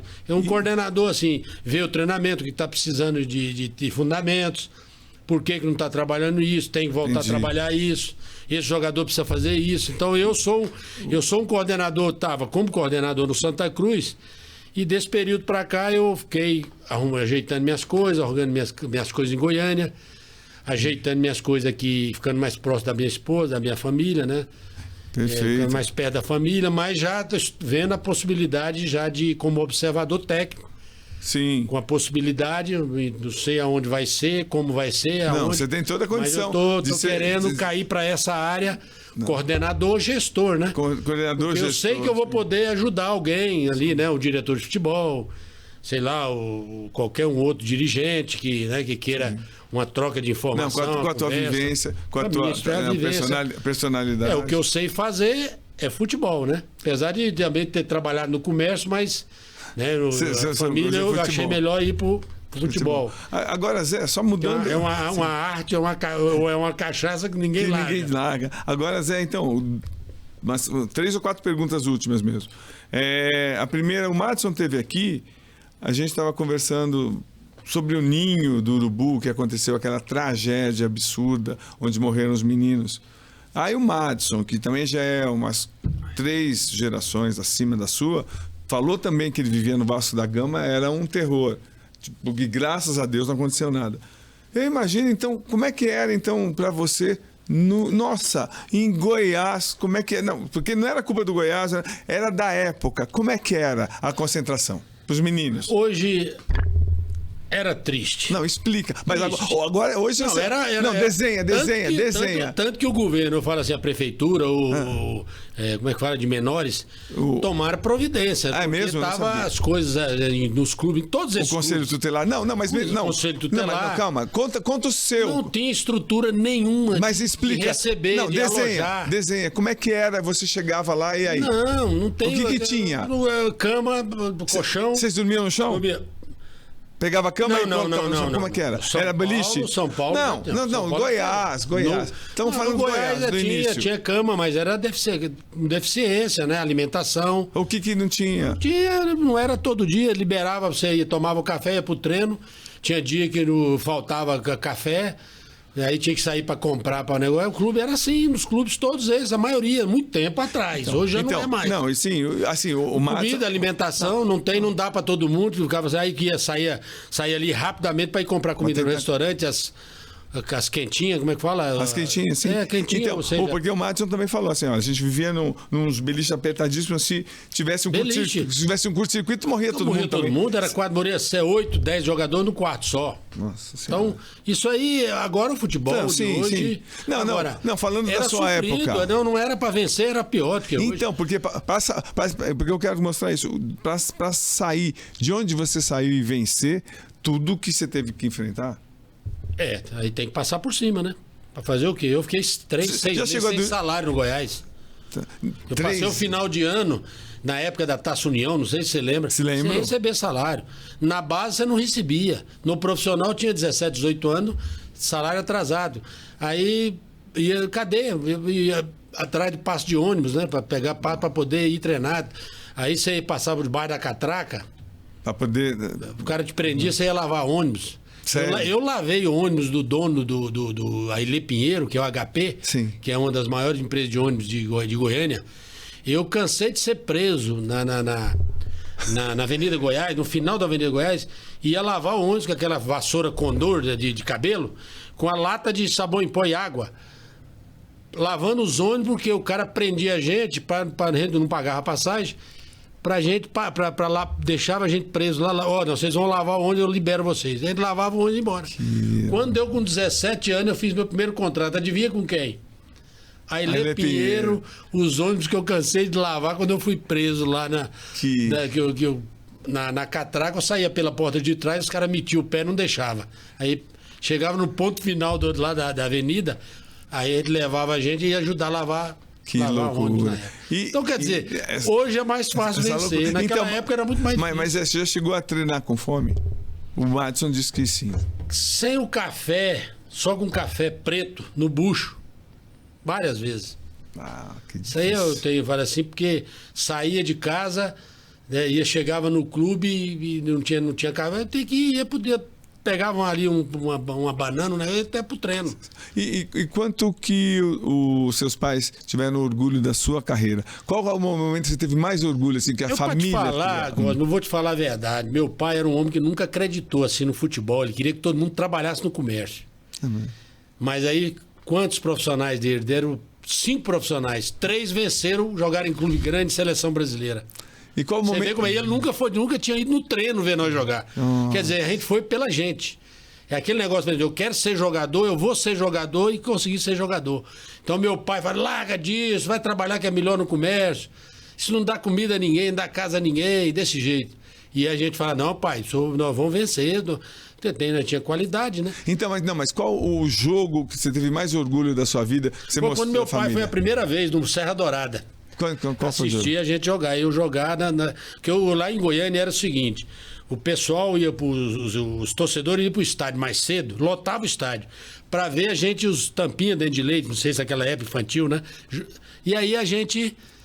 Aí a torcida gostava, né? Que a gente dava os dribles e tal, e aplaudia. E depois vinha um jogo de fundo, sim, que eram os profissionais. Isso, quando a gente foi profissional, o primeiro jogo, aí eu convidei. Arrumei o ingresso pro meu pai foi assistir, né? E viu, aí foi ver, todo mundo viu o Fernando primeiro, Fernandinho, que jogou com o Pelé, Gilson Bonfim, foi me ver, aí foi ver o Elvis. Mas ele ficou, trouxe ele, né? Falei, não, eu vou. Botei ele no avião, ele trouxe para São Paulo, botei no apartamento, botei um segurança aí, um rapaz, dirigia para levar pro estádio, para entrar, para ir para lá, para o Morumbi. Então, tudo isso eu fiz como jogador, né? Para mostrar para ele, aí, pai, olha o que nós conseguimos como jogador, que ele não acreditava, né? Mas depois que ele começou a investir, que ele falava, Zé, filho, ó, apareceu aqui 10 novilha, apareceu aqui no 5 garrote, aí, ó, apareceu uma terra aqui para comprar, apareceu um lote, apareceu um galpão, aí eu falei, pai, tá indo, pai, tô mandando pro senhor aí. Aí o velho investia nas coisas que eu... E foi aí que eu comecei a... E ele montou seu patrimônio. Montou meu pé de meia, né? Graças a Deus, as minhas coisinhas, as coisas que eu tenho, né? Que eu fiz tá através do futebol. O futebol é que me deu, né? Tanto no Goiás, São Paulo, São Paulo principalmente, e seleção brasileira, né? Assim, Zé, qual que é E nos clubes que eu trabalhei, né? Que eu, como jogador e como treinador... também esse período todo, né? Quase 25 anos. E você, a gente está conversando em off, você ficou todo aliviado que teu filho não seguiu carreira. Por quê? Rapaz, E fala do seu filho, é bom, não é? Era bom, mas não era. Ele era líder como eu, guerreiro, batalhador e tudo, um bom jogador médio, né? Jogava onde? Era do meu nível. Não, o seu nível era ótimo. Não, mas eu falo assim, pro futebol de hoje, assim, eu falo assim. Ele teve um problema de uma contusão, ficou quase um ano parado. Então foi aí que ele. Como é que chama seu filho? Breno. E ele estava onde? No São Paulo? Ele estava no Paulínia, teve no Rio Branco, estava no Paulínia, disputou 2 cidades de São Paulo jogando, né? Então tava. Eu sempre naquele negócio, né? Botava o óculos escuro, o boné, ia lá, chegava de surpresa, estacionava longe e ficava assistindo. Mas no seu filho do Zé. Mas nunca, para não dizer que era meu. E deixava, né? Aí botaram ele lateral, depois botaram de volante, né? Ele é volante, botaram de lateral porque eu jogava de lateral. Então, e aí você ficou aliviado? Não, aí ele tomou a decisão. Ele mesmo, falou, pai, vou terminar meus estudos, porque a mãe nunca deixou, todos eles, né? Jogava, todo mundo, mas vai estudar, vai formar, todo mundo. Graças a Deus. Então, porque eu quero chegar à conclusão, Zé, é muito duro ser jogador de futebol, né? As pessoas fantasiam, né? O dia que meu filho, é logo que todo pai quer que o filho seja jogador de futebol. Meu menino era bom jogador, mas não vou dizer que ele era diferenciado, ele era fera, craque, essas coisas, mas era bom. Poderia vencer também se ele não tivesse esse problema, que ia dizer que ele desanimou, né? Com um ano praticamente parado. Luiz Rosan, vou lembrar do fisioterapeuta que até cuidou dele também, que está no Santos hoje. Ótimo, que é um fisioterapeuta que cuidou da gente no São Paulo. Aí eu estava falando do Breno. Do Breno. Aí ele, quando ele tomou a decisão, e eu sempre fui assim, muito... não dá para levar ele, não, ele pega o ônibus e vai. Não sei o que, não, deixa ele, tal, aquele negócio, eu nunca, aquele negócio de levar, pegar o carro e levar, eu não... Falei, não, eu deixava ele lá na rodovia, ele pegava o ônibus, ia para Campinas e ia pro treino. Então... Ou senão ia pro treino de ônibus. Ou às vezes eu dava carona, mas falava, tem que vir de ônibus. Aí eu andei a pé, andei de bicicleta e tal. Aí ele foi, né, tocando a vida dele com 19 anos. Ele continuou estudando à noite e jogando bola. Graças a Deus, formou em comércio exterior, em logística e tudo. Então, isso que eu estava te falando, a base da pergunta do final dessa entrevista já. É muito difícil ser jogador. É muito. Quantos você viu? Quantos você viu que ficaram no caminho, Zé? Muitos. Que tinham até tanto talento, até mais talento que outras pessoas e não Principalmente aqueles que eram de família média alta, média e rica, seja por quê, classe alta, né? Classe média e classe alta. Porque não quer sofrer? Porque não é difícil porque aquele compromisso, né? Todo dia você tem que treinar, todo dia você tem que comer, desde pequeno você tem que... Aí chega uma época, aí começa a vir aquela fase do videogame, vem a fase da namoradinha, tem a fase de sair com os colegas, festinha... E aí vai tomando outros rumos, uns conseguem, os outros começam. Aí você acha que aquele vai vencer mais do que você. Aí o mais dedicado é melhor do que o craque não consegue. Às vezes porque desanimou, não quer mais. E é fera. Eu vi muitos acontecer isso no Goiás, aqui no São Paulo, em tudo quanto é lugar. Né? Às vezes o cara que é dedicado, que puxa fila, que tem pouca qualidade, ele aperfeiçoa, melhora e consegue vencer. E aquele que tem talento, que é inteligente, sabe jogar, que é bom e tudo, mas é preguiçoso, não gosta de treinar, aí não dá jogador. Né? Porque não é fácil você ir todo dia, né? Você abrir mão de muita coisa. Festinha, final de semana, não é fácil, de tudo, né? Enquanto todo mundo está... Você está fechado, você tá na concentração, final de semana, treina a semana inteira, de manhã e de tarde. Não pode sair à noite. Você tem que ser profissional, senão você não vence. E assim, Zé, sério que estamos indo para as duas últimas. Assim. Uma que é muito importante, assim, que... Estou há 40 anos já quase, 39 anos na carreira. Já tive algumas denúncias que a gente foi atrás no jornal e tal. Era muito problemática essa história dos jogadores garotos ficarem treinando, ficarem até à disposição de dirigentes que de repente faziam até festinha, chamavam os meninos para ir e tal. Como é que você conseguiu escapar disso, Zé? Porque tinha até assédio, vou falar bem abertamente, assédio. Como é que era na tua época? Como é que botavam sem pai perto, como é que é? É difícil. Isso aí é uma situação que realmente acontecia, né? Sim, acontecia. Acontecia. Não tinha como vigiar. E aí os caras se aproveitavam. Lógico, às vezes pegava depois do treino, dava presente, levava, jogo e tal. Então, né, realmente acontecia. Como é que você reagiu? Como é que você reagia? Tipo, olha, não vai. Ou como é que você... Rapaz, é difícil a gente opinar numa situação assim, porque a gente era um negócio muito bem feito, né? Não dava pra... Mas sabia que... todo mundo sabia. Que aproximação havia, que acontecia, a gente... né? Não só na base, não. No profissional também tinha. É mesmo. Naquela época, eu falo no passado, né? Sim, tá. Eu não sei, hoje é... Sim, hoje é todo mundo vigiado. Hoje é problema. Hoje você sabe que já traz problema. Polícia e acabou. Polícia acabou. Então, agora é a questão financeira dos meninos da época, né? O cinema não tinha dinheiro. Pai e a mãe, o pai era alcoólatra, estava na penitenciária, era ladrão, a mãe era problema, morava na favela. Não vou dizer que era todo. Tinha os outros também de família boa, que também era meio descabeçado. Que acabava tinha problema também, que gostava também, né, de fazer fumar alguma coisa, né, de sair, de beber, disso. Então ali a gente já via que aí tentava psicólogo, né? Naquela época a gente usava, né? Sim. Palestra e tal. Mas o assédio era uma coisa comum. Infelizmente, não. Nunca não teve, e acontecia, ninguém sabia. E ficava por isso mesmo. Todo mundo não tinha... Te dá um alívio até como pai, que hoje mudou, acabou? Eu acho que pode acontecer ainda, né? Sim, mas é muito hoje. Daquele jeito que acontecia. Não. Hoje está bem diferente, mas é questão de cada um, né? E respeitar, né? Eu acho que o jogador... Como é que você conseguiu? Eu já convivi com isso profissionalmente. Dentro do profissional, assim... jogador tal, não sei o quê, meu amigo... Aqui dentro, como é que você conseguiu escapar? Como você conseguiu escapar desse assédio sexual desses caras aproveitadores que chegavam nos meninos? Zé? Mas personalidade? Ele sabe personalidade, ele sabe com quem chega. Ele sabe quem, né?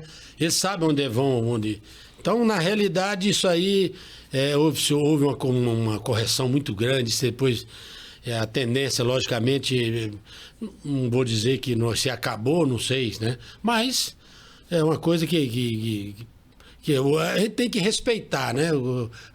Agora, é bom também, né, evitar, estar sempre orientando, sempre conversando. O pai que tem um filho... Toda a família hoje, o pai, a mãe, o psicólogo, a escola, a professora, o treinador, a base, né, os meninos...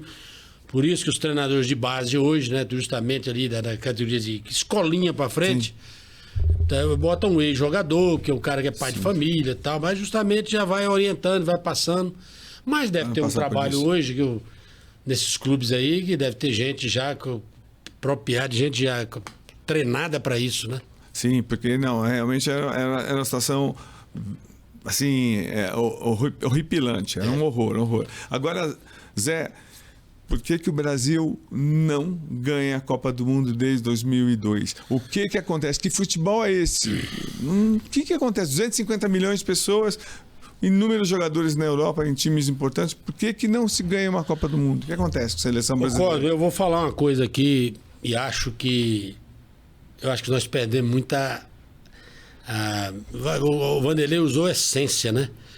Eu acho que a gente perdeu muita identidade. Eu acho que os problemas do Brasil, né? Eu falo os problemas políticos, né? Por dizer, econômicos, segurança.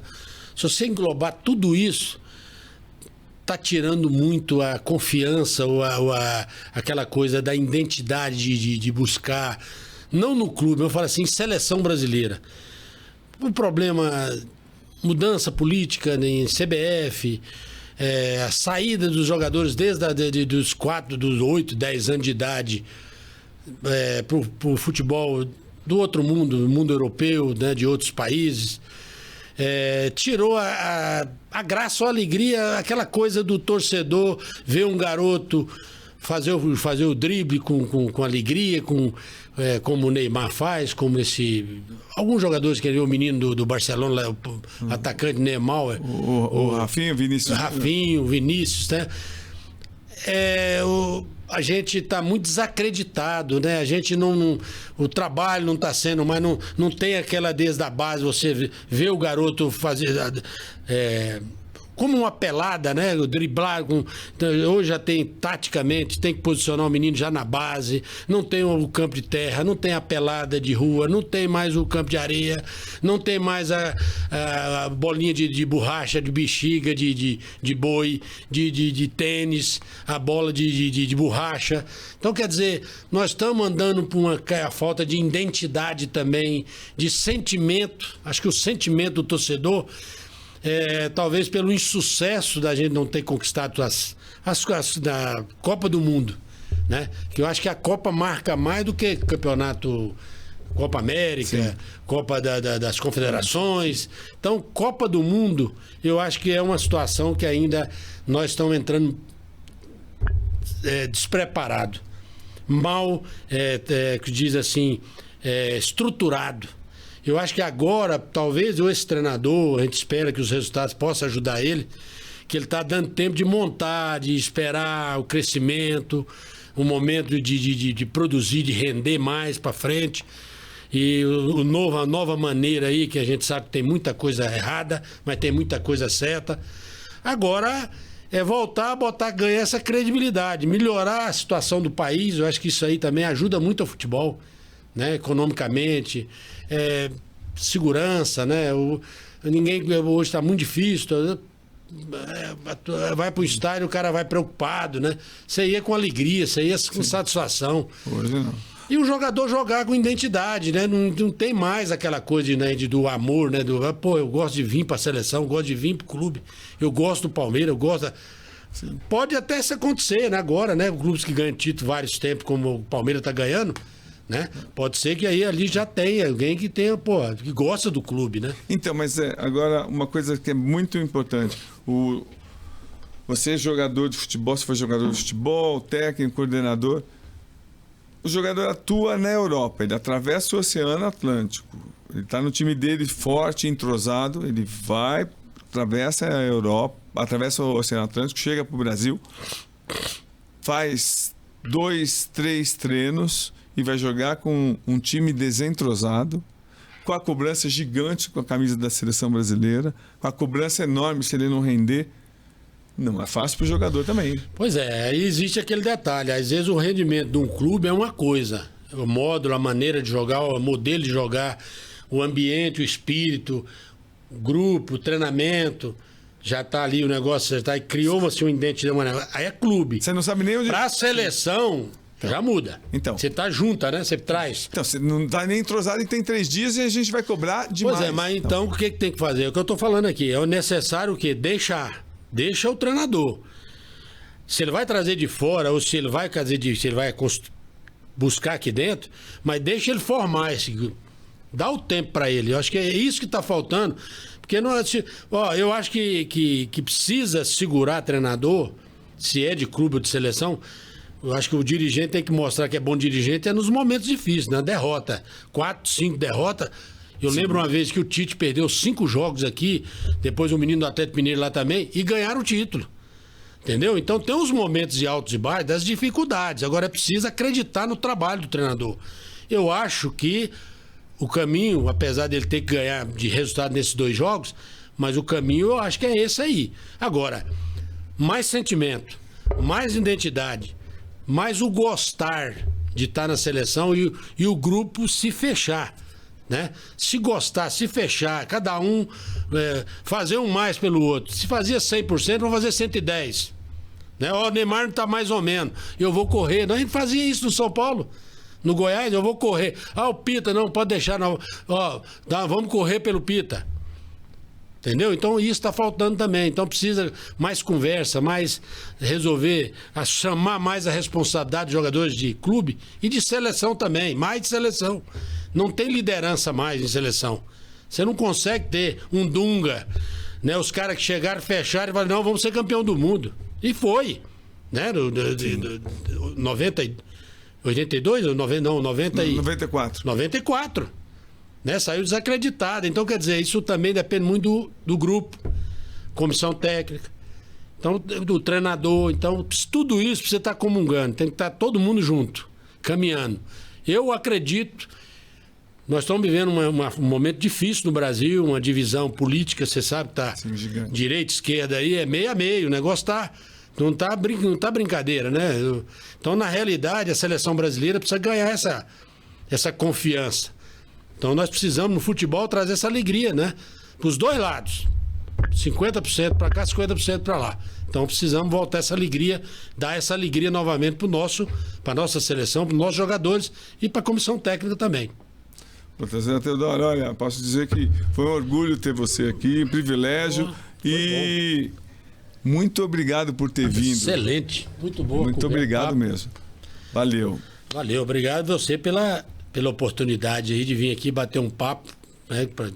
Até um papo longo, né? Que realmente a gente pôde mostrar e falar para todo mundo aí que não é fácil, né? A vida de futebol, em todas as situações, como jogador e como treinador e como dirigente, é um ramo difícil de conseguir, né? Mas a gente passa o que para essa juventude aí que não desanime, né? Vai buscar. Seja determinado, não esmureça, né? Não é qualquer obstáculo que vai, né? O maior exemplo está aí o nosso capitão, Cafu, né? 6 vezes foi receber não, né? Então tem que buscar, tem que fazer. O Brasil tem condições de revelar muitos jogadores, muitos craques nesse trabalho de base, né? Nas categorias, não deixar os garotos sair muito cedo. Deixa a base, deixa o jogador ficar mais, né? Deixa para vender um pouco mais na frente. Vamos torcer para dar certo, os dirigentes, né? Realmente ver acomodar mais esses jogadores de base aqui no Brasil para a gente poder dar uma seleção, né? Voltar a ganhar seleções de base, que nós precisamos ganhar mundial, que não está ganhando mais. Seleção brasileira precisa voltar a ganhar. Então, eu acho que tem que ter material humano, né? Olha, então, aquilo só para terminar, você realmente faz muito. Não tem como sair do futebol brasileiro, não. Você vai continuar, tenho certeza. Olha, podia até ficar observando por aí. A seleção brasileira precisa de um olhar como o seu, viu? Tem gente boa lá, tem gente que estudiosa. Mas sempre acrescenta. Tá lá, tem uma comissão técnica boa e eu acho que o Brasil tá no caminho. Vamos torcer, né? Nós temos que fazer uma corrente positiva. Eu acho que tem que ser treinador brasileiro, eu tenho a minha opinião, que eu acho que tem que dar oportunidade, eu acho que tem que ser um treinador brasileiro e eu acho que precisa só dar tempo. O resto, o treinador brasileiro resolve. Bom, a conversa iria aqui até 8 horas de conversa, com certeza. Obrigado, Zé. Obrigado. Valeu, obrigado. Eu que agradeço.